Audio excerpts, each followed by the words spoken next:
morning, y'all. So, I'm doing this because I had told y'all that I was going to start doing I guess you could say confessions of a caregiver. And when I say confessions of a caregiver, a lot of people don't know that when it comes to caregiving, you automatically, if it's for your loved one, you really don't look at it as caregiving. You look at it as just being what you're supposed to do. You don't look at it as you can get paid for it or anything like that. So that's why I say confessions of a caregiver. Some days it will be hard. It will be hard, not just for the person who you're caring for, but also the person who you are. It's also going to be hard for you. Me being a caregiver for my mother, I was one of 3. But it started out with just being me and my mother. And so, with that being said, it was just me and my mom. And she stayed in and out the hospital starting at, when I was in the 6th grade. She started going in and out the hospital due to asthma because she was working so hard. The place where she was working at, yeah, she was working real hard. And a lot of the upper management, they would, they work with her and everything, but she had to quit. The doctor told her at the age of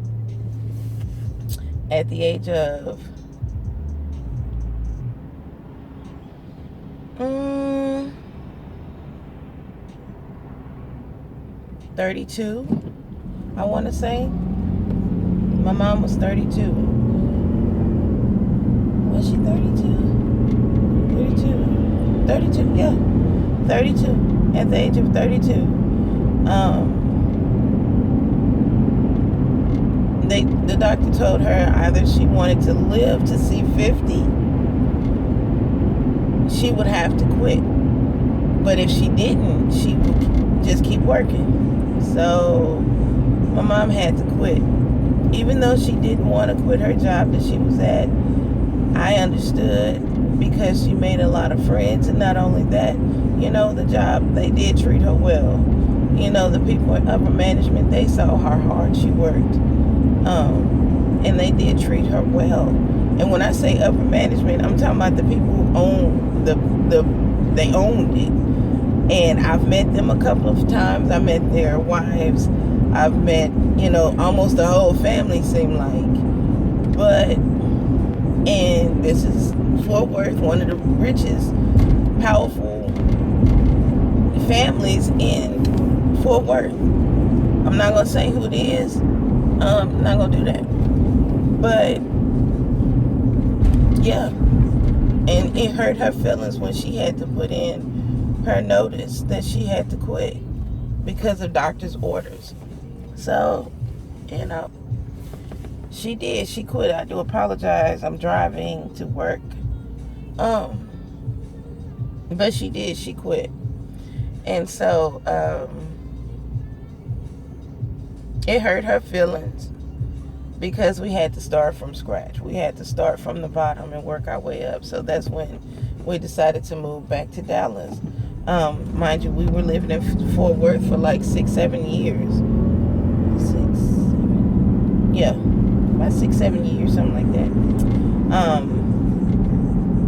Around about 6 or 7 years. And so it was, it's a hard thing to just have to give up your own comfortable place, your own place, because, you got to go back. And my mom was a caregiver, but she also worked. She was a caregiver for my great-great auntie. My great-great auntie was mean. She was already older when my mom was living with her, when she was raising my mom. So she was already in her 50s when my mom was living with her and being raised by her and my great-great-great uncle, who I never met. So when we got there, when I got there, when I started, elementary. Was it elementary? Yeah. No. Yeah. No. Was it elementary? Oh yeah, it was 6th grade. So to me it's anywho. Don't judge me. I had a time-lapse memory issue. Yeah.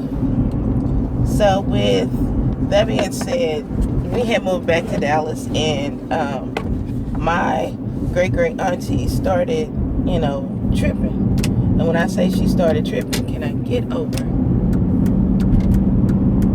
Okay.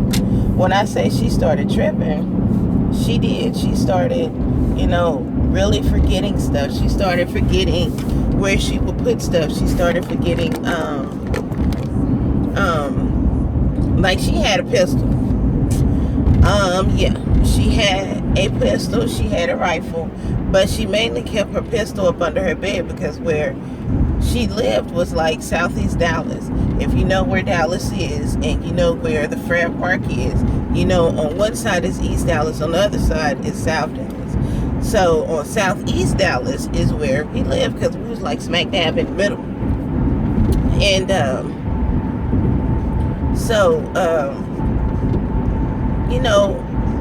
at 2 o'clock in the morning, mind you, I'm still in elementary. Some schools have 6th grade in the elementary schools in Dallas, and some schools have 6th grade with the middle schools in Dallas. So where I was in the 6th grade, and I was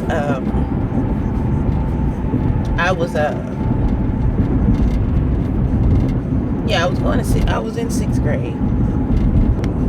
I'm going backwards, I'm sorry.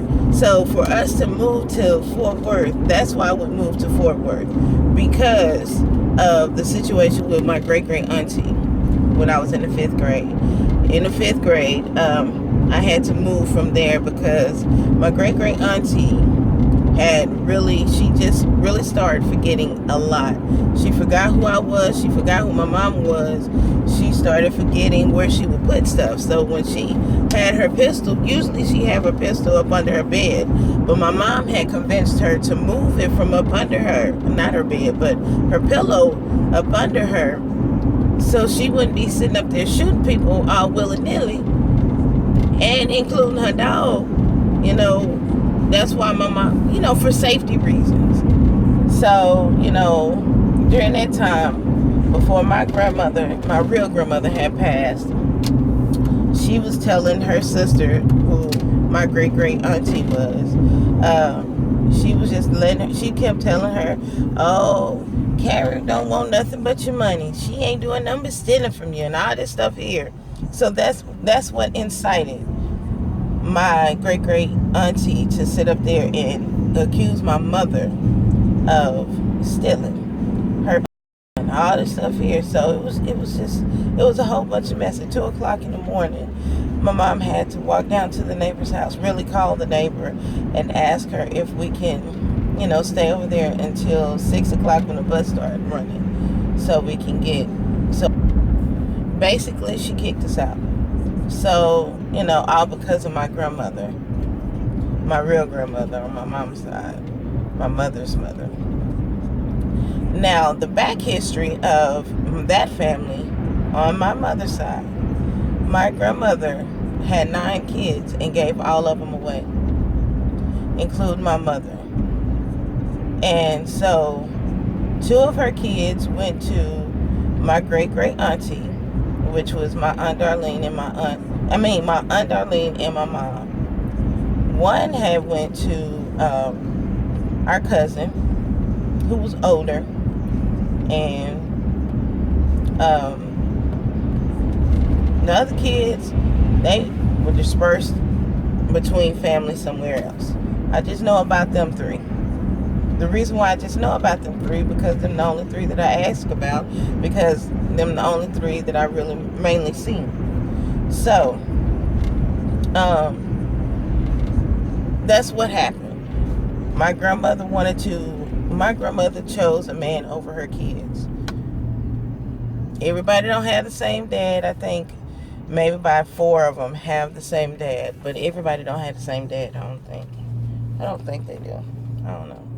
I really didn't ask all that information, but that's the back history. So, my mom didn't understand how come her mother didn't want her. She used to tell me that, so my mom was making sure that she knew I wanted her.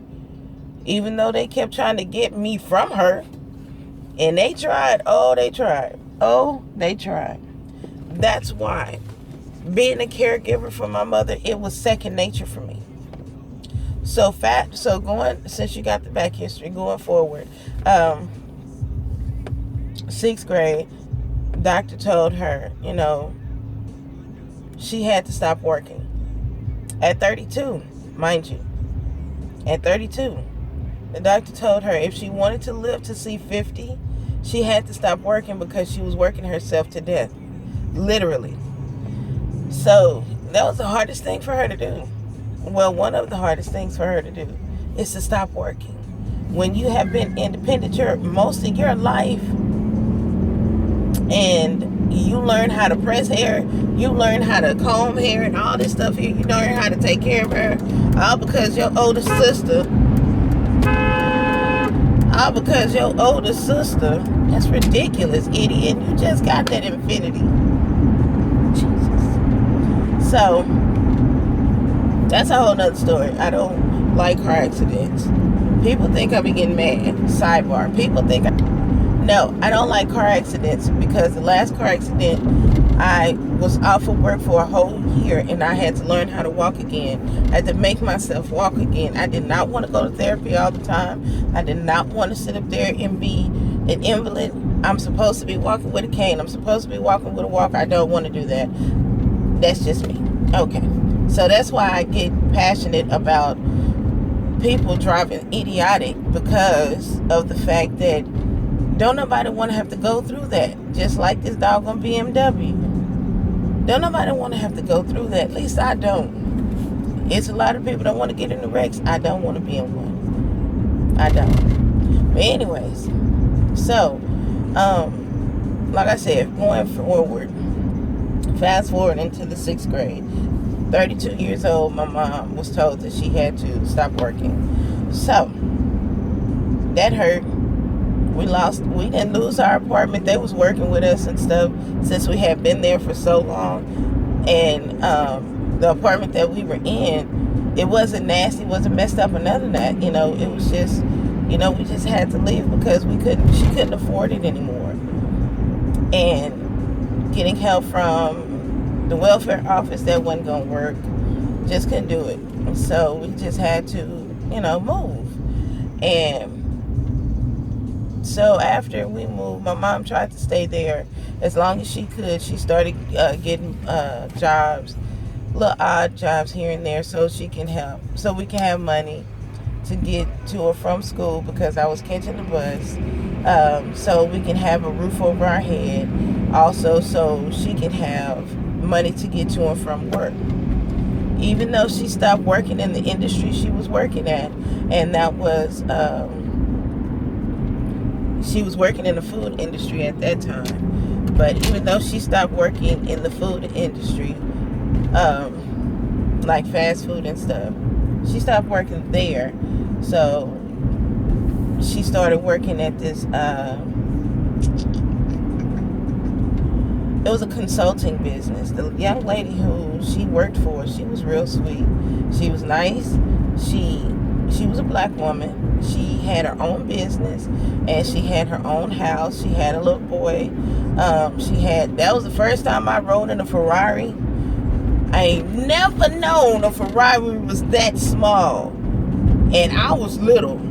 I was itty bitty, and I didn't even know a Ferrari was that small.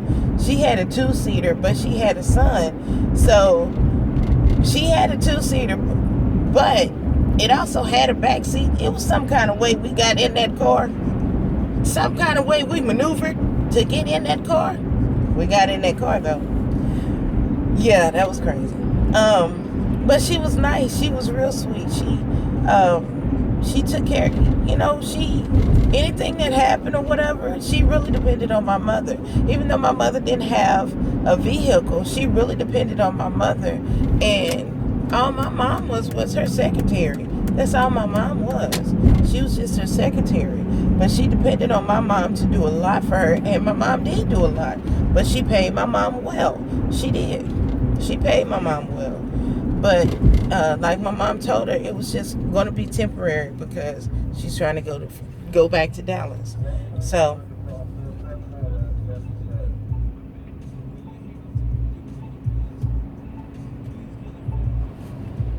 what the world? Okay, I need to quit that. So yeah. So she took care of my mother. She did. That was one thing I can say about her. She took care of my mother. She was sad to see my mom go. She was sad to see me go. But, it is what it is. And the reason why we were coming back to Dallas was because my godmother wanted us back. And my godmother, that's who I actually call my grandmother. My godmother, she loved her some Shani, as she called me. I was her Shani. Back in the day, there was this restaurant called Shani's. Some call it, and it was also a restaurant called Kip's. That's where she got Shani from, because she couldn't say my name, KeShowna. So she used to call me Shani. That was my name for her. Couldn't nobody else call me Shani? You try to call me Shani, you got a problem. We got a problem.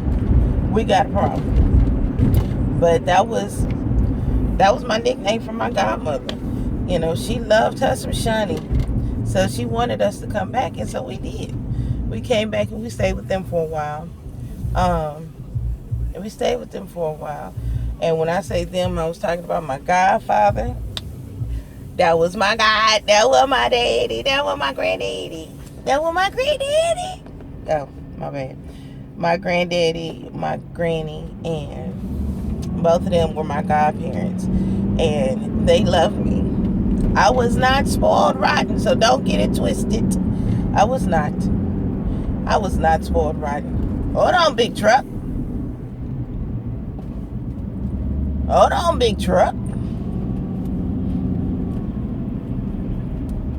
It's a big old truck. So, so they wanted us to come. She wanted us to come back because I have grown up so big. And the last time she seen me, I was like 4. I want to say 4 or 5. Don't quote me on that, but I think I was like 4 or 5. But yeah. So she wanted us to come back, and so that's what we did. So for about a year or so, we stayed with my godparents, and also with my god auntie. That's a whole nother story. She got to have her own series. But yeah, stayed out there, and then we had moved from.